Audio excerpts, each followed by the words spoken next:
Un rapport est récemment devenu viral, affirmant qu'en Allemagne, ils prévoient d'interdire la musique dans les écoles parce qu'elle ne serait pas compatible avec la charia. Bien que cette information soit inexacte, voici ce qui est vrai et vraiment effrayant sur la situation actuelle en Allemagne. Ce sont des cas isolés, mais suffisamment nombreux pour que la sénatrice à l'éducation de Hambourg réagisse avec des associations religieuses chrétiennes, juives et musulmanes. Il s'agit d'agressions et de discriminations, principalement commises par des élèves musulmans. Ainsi, des filles allemandes seraient parfois attaquées. Elles n'ont pas leur place ici. D'autres refuseraient de participer aux cours de musique car cela serait haram. Il est maintenant temps de dire que ces agressions ne seront plus tolérées. Pas une seule, selon la sénatrice à l'éducation Xenia Bick. Ainsi, Ce reportage est devenu viral car certains affirment que l'Allemagne interdit la musique. Je veux être clair, ce n'est absolument pas le cas, l'Allemagne n'interdit pas la musique. Cependant, les islamistes veulent clairement instaurer l'interdiction de la musique en Allemagne et partout où ils vont, car pour certaines branches de l'islam, la musique est haram. Pourquoi auriez-vous droit à la musique si elle vous comble vraiment et vous rend heureuse? Non, ce n'est pas lié à une religion sectaire de la mort. Vous savez ce que je crois, vous savez quelle est ma position à ce sujet, et c'est un peu fou, mais l'Allemagne a vraiment, vraiment, vraiment du mal. Voici un reportage viral sur l'Allemagne. Les hommes allemands de 17 à 45 ans pourraient devoir obtenir une autorisation militaire pour de longs séjours à l'étranger. Pourquoi? Eh bien, parce que l'Allemagne se rend compte qu'elle a un problème, qu'elle n'a pas la capacité de se défendre, qu'elle a eu besoin d'une armée beaucoup plus forte que celle qu'elle a actuellement. Et pour cela, ils disent essentiellement aux hommes: vous devez obtenir notre autorisation car il se pourrait que nous soyons confrontés à une situation d'urgence. Et ce que nous faisions jusqu'à présent, c'était essentiellement ignorer ce qui se passe dans le monde et penser que si nous n'avons pas d'armée pour nous défendre, tout ira bien. C'est un vrai problème parce que dans notre propre pays, nous ne pouvons pas nous défendre contre les problèmes que nous voyons partout. Donc ce qui se passe vraiment ici, même si nous ne faisons pas confiance à la BBC, nous allons lire ceci rapidement. Les hommes allemands de 17 à 45 ans pourraient devoir obtenir une autorisation pour de longs séjours à l'étranger selon une nouvelle loi sur le service militaire volontaire. La loi sur la modernisation du service militaire, en vigueur depuis le 1er janvier, vise à renforcer la défense face aux menaces russes après l'invasion de l'Ukraine. Le ministère de la Défense a confirmé à la BBC que les hommes de 17 ans et plus doivent obtenir une autorisation pour partir plus de 3 mois à l'étranger. D'ailleurs, c'est quelque chose qui n'a vraiment été fait que lors de graves escalades militaires.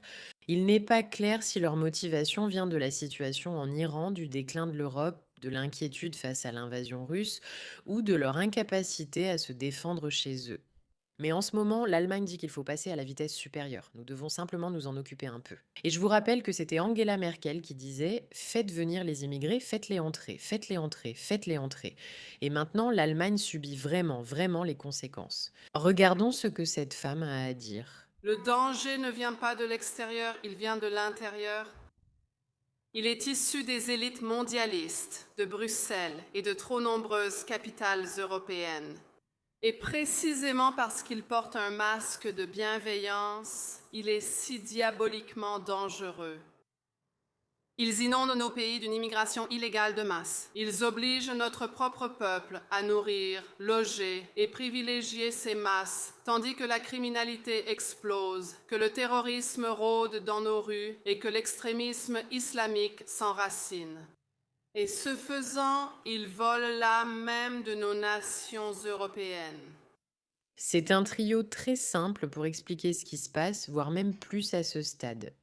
Votre gouvernement est faible et la population n'exige rien de son gouvernement, permettant ainsi des politiques stupides qui introduisent des entités dangereuses dans le pays.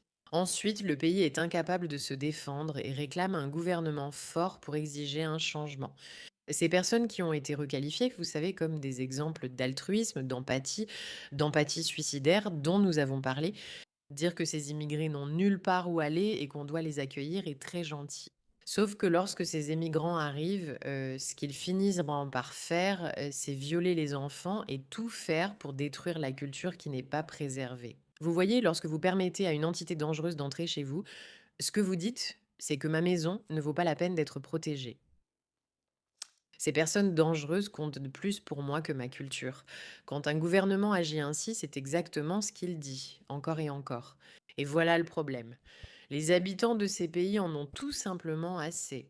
C'est pourquoi on assiste à une montée. une montée de partis de droite ou d'extrême droite, comme on les appelle partout. Parce que les gens veulent entretenir cette idée persistante que si vous dénoncez l'immigration comme un problème, si vous êtes contre l'immigration, alors vous êtes un affreux raciste. Au lieu d'être quelqu'un qui se soucie vraiment de sa culture, les gens en ont vraiment assez. Le peuple allemand commence lentement à se réveiller. Il suffit de choses comme un rapport disant que la musique est interdite, ce qui, encore une fois, n'est pas le cas. Mais tout commence avec des personnes, des islamistes, dans les classes, qui disent non, nous ne voulons pas participer aux cours de musique. C'est haram, ce n'est pas conforme à notre religion. Comme nous l'avons déjà dit ici à plusieurs reprises, nous sommes tous pour la liberté religieuse. Aucun d'entre nous n'a de problème avec la liberté religieuse. Nous voulons que les gens puissent me pratiquer leur religion. Le problème ici, c'est lorsque cette liberté religieuse dépasse ses limites et sa place, et qu'elle est ensuite imposée aux autres. Combien de temps avant que ces enfants qui disent «Je ne veux pas suivre le cours de musique» réclament sa suppression totale? Car cela les offense et va à l'encontre de ce qu'ils jugent vrai. C'est le mouvement que nous avons vu progresser lentement, lentement, et heureusement les gens en Allemagne en ont tout simplement assez et sont fatigués de cela. Et ils manifestent avec leur propre drapeau, ce qui est tellement intéressant parce qu'aujourd'hui, ton propre drapeau est presque devenu un symbole de quelqu'un de très raciste. Presque. Il y a en fait une croyance selon laquelle si tu brandis ton propre drapeau, alors t'es un terrible nationaliste. Et le nationalisme a vraiment acquis une très mauvaise réputation. Découvrez le livre La vertu du nationalisme d'Aaron Chazoni, une lecture intéressante. Le nationalisme a acquis cette réputation depuis que les nazis s'en sont emparés, comme si cela signifiait non seulement défendre son propre pays, mais aussi croire que son pays est le seul qui mérite d'être défendu et qu'il faut donc l'agrandir et conquérir les autres. Ça, c'est de l'impérialisme. C'est penser devoir dominer d'autres sociétés en se croyant supérieur. Le nationalisme, c'est croire que ses frontières, sa culture et son origine méritent d'être défendues et protégées. Et ça, en réalité, c'est quelque chose que petit à petit, nous commençons à voir qui n'est peut-être pas vraiment condamnable. Ce n'est pas raciste d'arborer le drapeau de son propre pays. Un Allemand ne devrait pas être perçu comme quelqu'un qui déteste tout le monde simplement parce qu'il a un drapeau allemand. Ce n'est pas ce que cela signifie. Cela signifie que vous croyez que votre pays mérite d'être protégé et défendu. Et quelque chose dans nos sociétés et nos cultures, ces dernières années et ces dernières générations, honnêtement, nous a appris que nos cultures sont mauvaises, que notre histoire est mauvaise, que nous sommes des gens terribles. Et ces personnes-là, ces immigrants innocents et vulnérables, ce sont eux que nous devrions vraiment aider, promouvoir et prendre soin, parce que nous sommes simplement de terribles êtres humains. Et j'en ai un peu assez de ça. Je veux voir plus de pays dire non, nous aimons notre héritage, nous aimons notre culture, nous pensons qu'elle doit être protégée et nous attendons de notre gouvernement qu'il le fasse. Si notre gouvernement ne peut pas faire cela ni dire simplement que le viol c'est mal et que le terrorisme est un problème. Les gens qui arrivent et ne s'assimilent pas essaient en réalité simplement de prendre le contrôle, alors c'est ce genre de gouvernement dont les gens en ont assez. Parce qu'on leur a donné des informations pendant si longtemps et qu'ils en voient maintenant les conséquences. C'est vrai. Si vous voyez une vidéo d'un enfant syrien en train de se noyer dans un bateau, cela va vous donner envie, en tant que bonne personne, de faire quelque chose pour lui et c'est normal, c'est le bon sentiment à avoir. Mais cela ne vous raconte pas l'histoire des conséquences de ce que cet enfant syrien va devenir en grandissant. Qu'est-ce qui va arriver à votre société dans son ensemble si vous autorisez ce genre de politique, si vous laissez ce moment d'empathie prendre le dessus sur toutes vos convictions politiques? Ce qu'il prouve, c'est le temps. Au fil des 10 à 15 dernières années, les gens ont réalisé que ces politiques soutenues au nom de l'humanité sont en réalité dangereuses et posent problème.